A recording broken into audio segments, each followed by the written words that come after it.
무비스님의 법화경 법문. 이것이 법화경이다. 좋은 결과를 위한 4가지의 요긴한 법. 불교 수행에서든 인생에서든 우리가 제대로 된 결과를 얻어내려면 마땅히 알아야 한다고 경전에서 전하는 4가지 요긴한 법이 있습니다.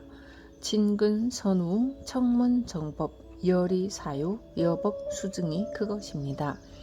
첫째, 친근, 선우는 선지식을 만나는 것입니다.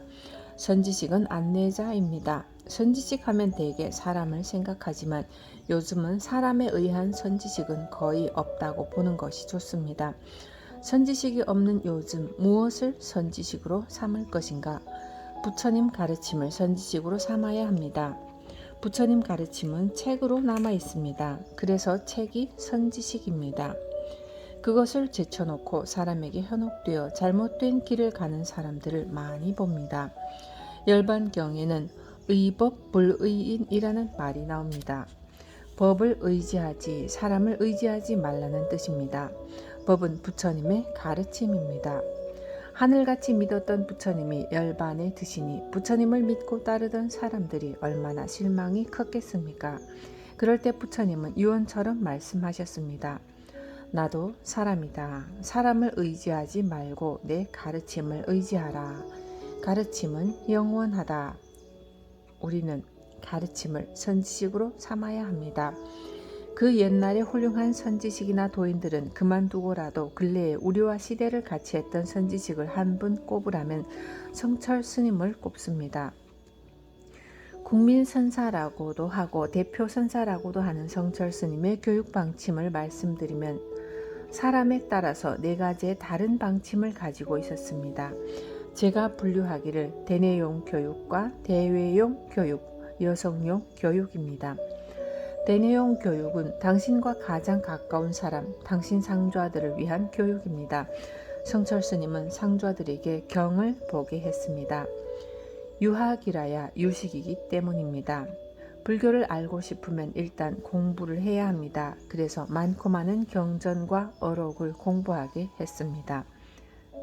대외용 교육은 무조건 참선을 하게 한 것입니다. 그런데 처음부터 참선만 교육한 것은 아닙니다. 성철 스님이 선방의 방장으로 계시면서 처음에는 100일 법문을 통해서 참선하는 사람에게도 오전 중에는 경전 공부를 시키려고 하였습니다. 유명한 성철 스님의 100일 법문이 그래서 시작된 것입니다. 모든 사람이 경전 공부를 할 수 있도록 하는 시간을 마련했지만 그 일을 2년 정도 하고는 이어가지 못했습니다.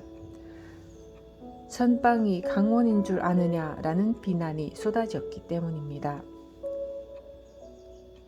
그러니까 당신 말을 들을 사람이 아닌 사람들에게 맞추기 위해서 함구하고 수좌오계를 내렸습니다.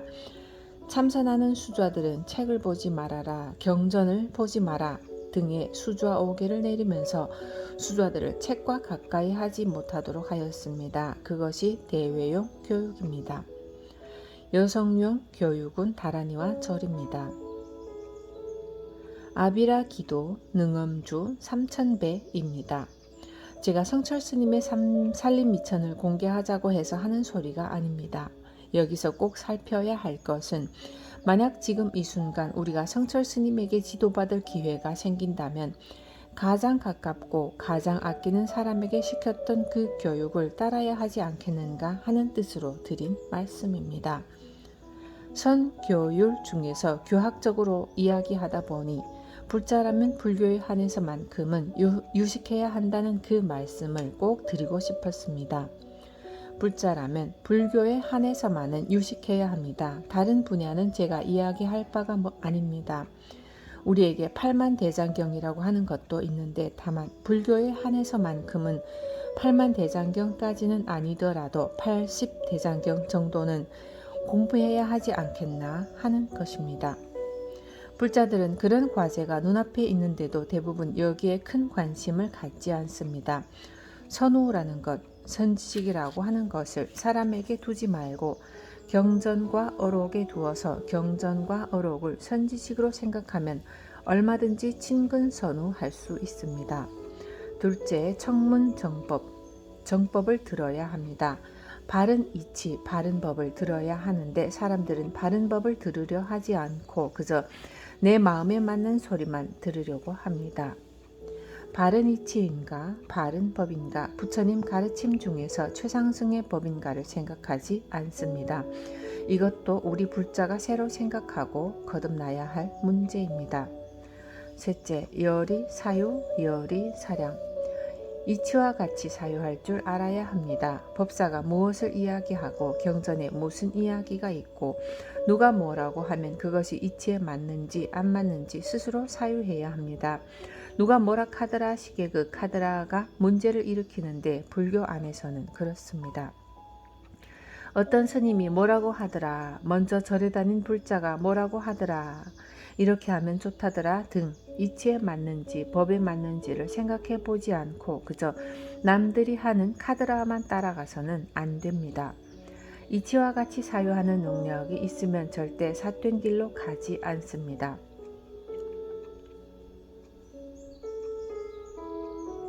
사실 인류가 종교를 갖기 전에는 삿된 길이 없었습니다. 종교를 갖고 나서 삿된 길이 시작되었습니다. 특히 불교를 믿는다고 하면서 천하에 둘도 없는 공부를 하면서 인류의 최고가는 스승인 부처님 가르침을 따라가는 불자가 되어서 만약 삿된 길로 간다면 그보다 더 애석하고 원통한 일이 없습니다. 저는 그런 것을 볼 때마다 정말 가슴이 아픕니다. 부처님과 인연을 맺어놓고 삿된 길을 갈 바에는 차라리 불교를 믿지 않는 편이 나을 것입니다. 믿지 않으면 적어도 삿된 길은 가지 않기 때문입니다. 넷째, 여법 수증. 법대로 가르침대로 수행하자는 것입니다. 여기 봉은사를 수행도량이라고 명명했기 때문에 또 이런 말씀을 드리는 것입니다. 묘법 연화경. 법화경의 구체적인 이름은 묘법 연화경입니다. 아름다운 나이, 아름다운 시절이라는 뜻으로 묘령이라는 말을 쓰는 것처럼 묘할 묘자는 미묘하다, 아름답다는 뜻입니다. 알고 보면 법이 그렇게 아름다울 수가 없어서 묘법입니다. 사실 아름답다고만 표현하면 부족한 설명이기 때문에 묘법이 무엇인가는 두고두고 우리가 참고해야 할 일입니다. 무상심심 미묘한 이치, 아름다운 이치인 묘법을 묘법 연화경은 연꽃에 비유해서 가르쳤습니다. 연꽃같이 미묘한 가르침. 연꽃에는 여러 특징이 있습니다. 그 가운데 두 가지만 말한다면 첫째는 처염상정입니다. 연꽃은 더러운 곳에 있으면서도 항상 깨끗합니다. 잎도 깨끗하고 꽃도 깨끗해서 흙도 묻지 않고 물도 묻지 않습니다. 그러나 연꽃은 흙탕물, 진흙탕을 떠나서 존재할 수 없습니다. 진흙탕 속의 연뿌리를 보면 저렇게 못생긴 뿌리에서 무슨 꽃이 필까 상상이 안 될 정도입니다. 그런데 그 못생긴 연뿌리가 더러운 진흙탕에 잠겨서 깨끗하고 아름다운 연꽃을 피웁니다. 굳이 진흙탕에서 피면서도 그 더러움에 젖지 않는 연꽃은 사람을 닮았습니다. 사람은 더럽고 추한 면으로 보자면 84,000번뇌 탐진치 삼독과 좋지 않은 면으로 가득합니다. 사람이 저지른 악행이 텔레비전이나 신문에 뉴스로 보도되면 치가 떨려서 볼 수가 없습니다. 평소에 우리 인간은 너무 엉터리 같은 면을 가졌는데 가만히 들여다보면 그 사람의 그런 이면에는 어디에도 비할 데 없는 기가 막힌 능력인 신통묘용이 있습니다. 중요한 것은 그렇게 볼 수 있는 안목입니다. 안목이 있는 사람이 본다면 사람이야말로 고스란히 신통한 존재이고 참으로 존귀한 존재입니다. 있는 그대로 부처님과 다를 바 없습니다. 그 신통하고 존귀한 사람을 무엇으로 불러야 좋을까요? 안목을 가지고 사람의 진정한 가치를 본 성인들의 입장에서는 사람을 하나님이라고 부르자, 사람을 신이라고 부르자, 사람을 부처라고 부르자라는 말이 나옵니다. 연꽃의 둘째 특징은 화과 동시입니다. 꽃과 열매가 동시에 있다는 점입니다. 꽃이 져야 열매를 맺는 다른 꽃들과 달리 연꽃은 꽃이 맺힐 때 연씨도 같이 생겨서 꽃과 열매가 같은 시간을 함께 합니다. 사람도 그렇습니다. 어떤 사람이든 늙은 사람이든 어린 사람이든 선한 사람이든 악한 사람이든 그 속에 부처라고 하는 열매가 늘 함께 있습니다. 사람 역시 연꽃처럼 화과 동시입니다. 꽃은 원인이고 인이고 연씨는 결과인 과 열매입니다. 사람의 오묘하고 불가사의함을 법화경에서 연꽃에 비유한 것은 진흙탕에서 아름다운 꽃을 피우는 연꽃처럼 사람도 거친 세상을 살지만 내면에 고귀한 진리가 있기 때문입니다. 연꽃에 꽃과 열매가 동시에 있는 것처럼 사람도 중생과 부처가 동시에 있습니다. 사람의 그 오묘함을 꽃으로 이야기하려니 연꽃 외에 달리 비유할 곳이 없는 것입니다. 사람이 무엇인가? 우리나라는 물론이고 세계에서 가장 아름다운 사찰은 불국사입니다. 그 불국사에서 가장 아름다운 구조물은 다보탑이고 뒤에 다보탑품이 나오지만 만을 다, 보배보, 다보라고 하는 이 이름은 사람을 상징합니다. 법화경에 나오는 세상에서 가장 아름다운 구조물인 이 다보탑은 바로 세상에서 가장 아름답고 존귀하고 고귀한 존재인 사람을 뜻하는 것입니다. 우리는 사람이 부처다, 사람이 하나님이다, 사람이 신이다 라고 하는 말을 처음 듣는 것이 아닙니다. 그런데 그 사람에 대해서 한 시간이라도 참고해 본 적이 있습니까? 사람이 부처고 하나님이고 신이라는 말을 들었다면 스스로 왜 사람이 부처일까? 왜 사람이 신일까? 왜 사람이 하나님일까에 대해 사유해 봐야 합니다. 공자는 내가 하루 종일 먹지도 않고 밤새도록 자지도 않고 생각해 봐야 다른 것이 없더라. 공부하는 것만 갖지 못하더라. 라고 하였습니다. 오상 종일 불식 종야 불침 이사지이 이사지무이니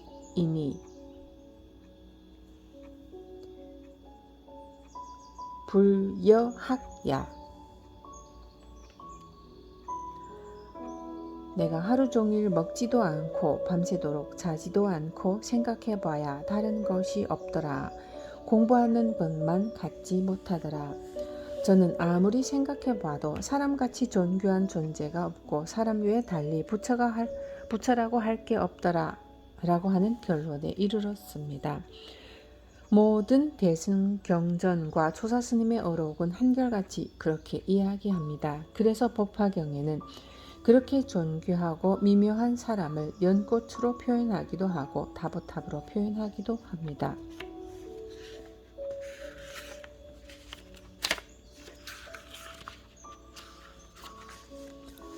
서품 법화경은 모두 28품으로 이루어져 있습니다. 품은 요즘 말로 하면 장이란 뜻입니다. 모두 28품으로 이루어진 법화경은 품마다 내용이 분명하고 이야기가 독특합니다. 그 첫 번째 품은 서품입니다. 이 서품에서는 이 법회를 듣는 청중을 소개합니다. 또 법회가 있기 전에 상서를 보여주는데 무슨 인연으로 상서가 있는지 미륵보살이 묻고 문수보살이 답을 하는 이야기가 산문과 개송으로 나옵니다. 법회의 청중 금강경에는 부처님을 항상 따라다니는 제자 1250명이 청중이지만 법화경에는 그보다 많은 청중이 나옵니다. 다종다양한 청중입니다. 비구, 비구니, 보살, 천룡, 팔부, 온갖 아수라, 가루라, 긴나라, 건달바 등 눈에 보이지 않는 신들까지 모두 법화경의 청중입니다. 심지어 천하의 무도한 악인인 제바달다 역시 법화경에는 청중으로 되어 있습니다. 이런 경이 법화경이 갖고 있는 오묘한 이치입니다. 모든 생명 있는 것은 다 공히 부처님이라는 사실을 알려주기 위해서 법화경에는 청중이 다양하게 많습니다.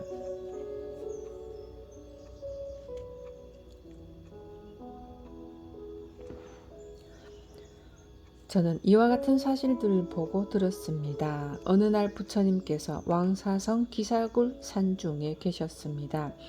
큰 스님들 1만 2천 명과 함께 하셨는데 그들은 모두 아라한의 경지에 오른 이들로서 모두 누가 이미 다하고 더 이상은 번뇌가 없었습니다.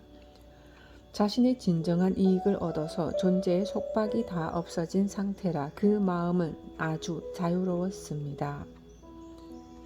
그 많은 청중 가운데 부처님의 제자인 큰 스님들에 대한 이야기를 대표로 서술합니다.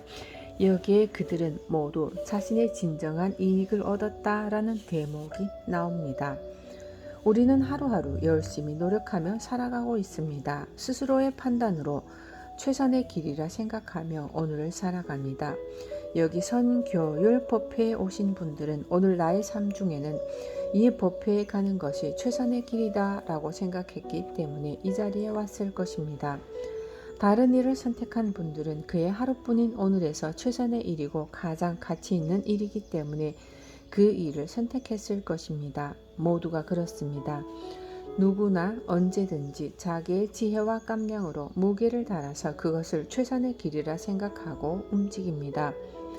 법회 가는 것을 최선의 길이라 생각한 사람은 법회에 가고, 놀러 가는 것을 최선의 길이라 생각한 사람은 놀러 가고, 집에서 낮잠 자는 것을 최선의 길이라 생각한 사람은 낮잠을 잡니다. 그런데 왕사성 기사굴 산중 법화경 회상에 청중으로 온 큰 스님들은 진정으로 자신에게 이익한 일을 얻었다고 하였습니다. 자신의 진정한 이익에 대해서 냉정하게 사유할 줄 아는 사람들이 모여 있다는 것입니다. 지금 내가 하고 있는 이 일이 과연 나에게 진실로 이익한 것인가? 우리도 늘 그것을 생각해야 합니다. 오늘만이 아니라 내일을 생각하고 내 생을 생각하고 먼 미래를 생각했을 때 이것이 진정 나에게 이익한 것일까? 자신의 진정한 이익을 얻은 법화경의 청중은 또 존재의 속박이 다 없어진 상태라고 하였습니다.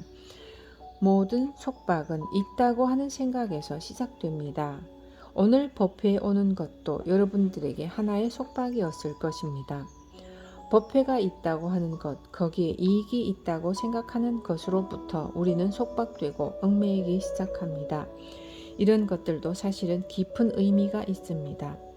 존재의 속박이라고 하는 이 말만 가지고 불교를 다 설명할 수도 있습니다. 법회의 상서. 그때 세존께서는 사부대중에게 둘러싸여 온갖 공양과 공경과 존중과 찬탄을 받으셨습니다. 여러 보살들을 위하여 대승경전을 설하시니 그 이름은 무량의경이었습니다. 그것은 오직 보살들을 가르치는 법이며 부처님께서 매우 아끼고 포호하시며 늘 마음에 두고 계신 것입니다. 부처님께서는 이 경전을 다 설하시고 나서 가부좌를 맺고 앉으시어 무량의처라는 산매에 들어가시어 몸도 마음도 조용히 움직이지 않으시었습니다. 그때 하늘에서는 만다라꽃과 큰 만다라꽃과 만수사꽃과 큰 만수사꽃을 비오듯 내리어 부처님과 여러 대중들에게 뿌렸습니다. 그러니 온 세계는 6가지로 진동하였습니다. 법화경에는 특별히 법회에 대한 상서가 있습니다. 우리에게는 이 법화경 법회야말로 인생에서 가장 상서로운 일입니다.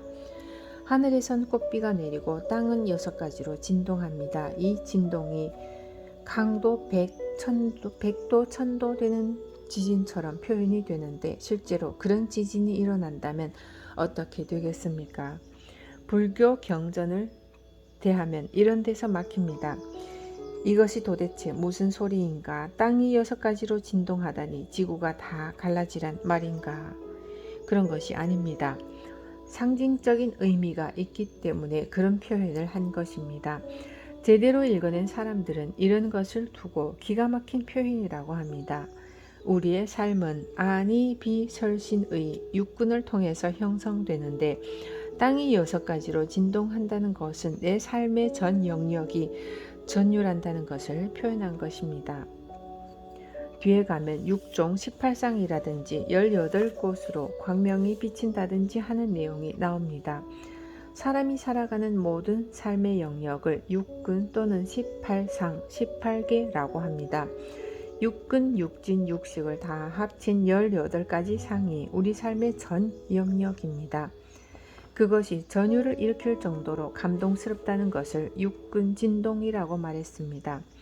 저는 법회를 제대로 못하니까 지금 법회를 해도 아무런 상처나 감동이 없는데 부처님은 법회를 하기 전에 청중이 모여서 아직 입도 떼지 않았는데 벌써 그 법력과 분위기로서 모든 사람을 전율시킵니다. 땅이 흔들리는 정도가 아니라 우리의 온몸이 떨리고 우리의 의식세계 전체가 흔들리면서 크게 감동하는 것입니다. 방편을 버리니 불교가 쉽다. 법화경은 그동안 많은 경전에서 설해온 것과 전혀 다른 내용입니다.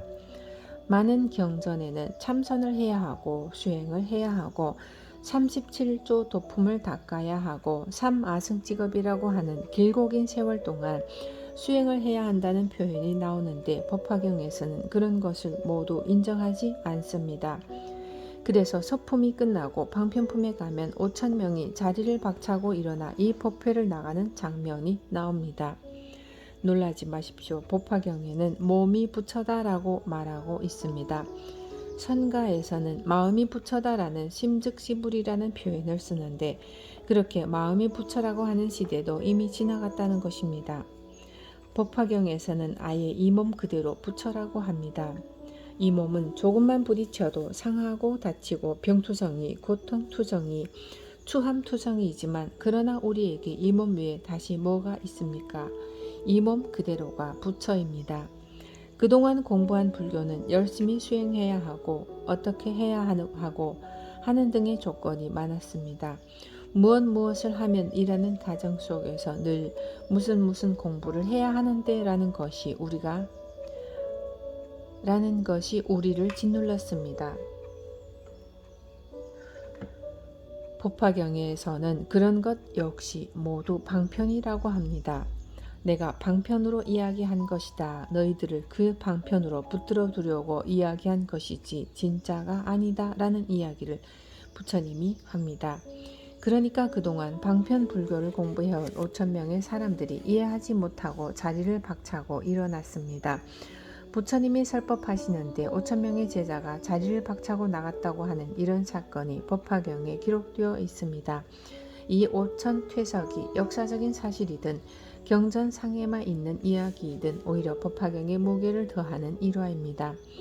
법화경이 시시한 경이 아니라 소승적인 마음을 가지고 편협하고 치우친 곳에 떨어져 있는 사람, 집 앞에 있는 사람은 도저히 이해할 수 없는 커다란 대승의 경전이라는 것입니다.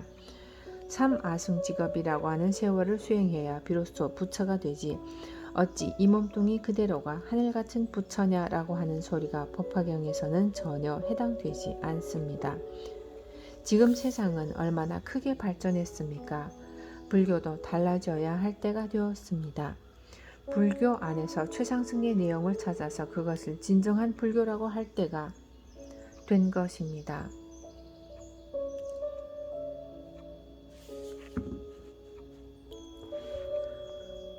방편에 매달려 있던 사람들에게는 힘 빠지는 내용일 수도 있지만 힘을 빼야 합니다.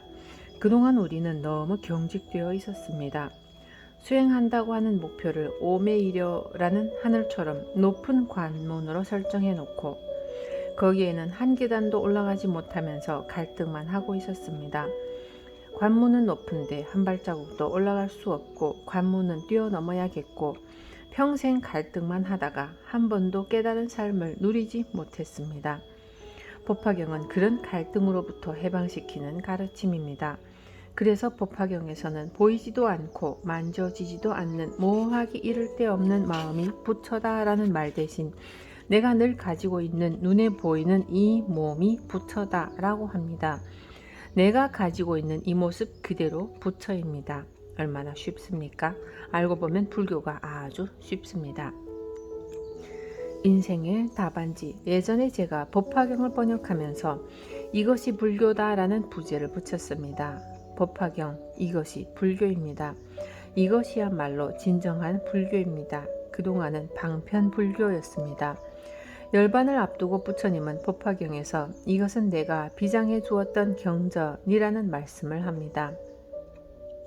며칠 안에 내가 죽을 텐데 죽기 전에 내가 비장해 주었던 최후의 카드를 너희에게 보여준다는 말입니다. 다른 경전들이 아무리 답을 찾으려 해도 찾을 수 없는, 조건 많고 답도 없는 문제만이 경전이었다면 법화경은 답만 내놓은 경전입니다. 문제도 없이 답만 내놓습니다.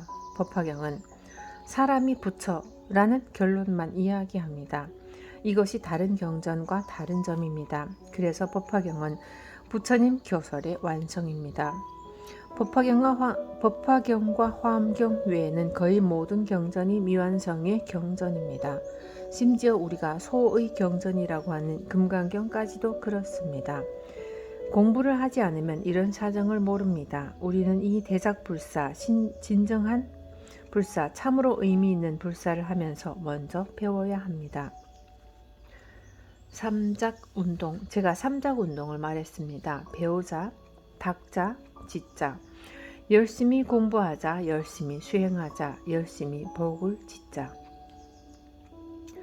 부처님이 복을 지었듯이 우리도 그렇게 한번 복을 짓자. 우리라고 왜 부처님이 복을 짓듯이 고급 복을 못 짓겠는가? 저급한 복만 자꾸 눈에 들어오는가? 이제 우리 자신도 향상할 때가 되었습니다. 부처님도 사람이고 우리도 사람인데 부처님이 복지는 법을 우리가 좀 배웁시다. 부처님의 복지는 법이 경전에 뻔히 있는데 그걸 제쳐놓고 왜 중생들이 지어낸 복지는 방법밖에 모릅니까? 피기장부아역이라는 말이 있습니다. 그도 장부이고 나 또한 장부이다. 소사스님들이 이런 기가 막힌 표현을 해놓았습니다. 그것이 사실이기도 합니다. 제가 선교율 법사 중에 교학자라 그런 말이 좀 많습니다. 모처럼 좋은 도량에서 선교율 대작불사를 열어 법석을 마련해 주니 놀기 좋은 물이 되었습니다. 법사가 설법하기 좋은 물이 되어서 이야기가 많습니다.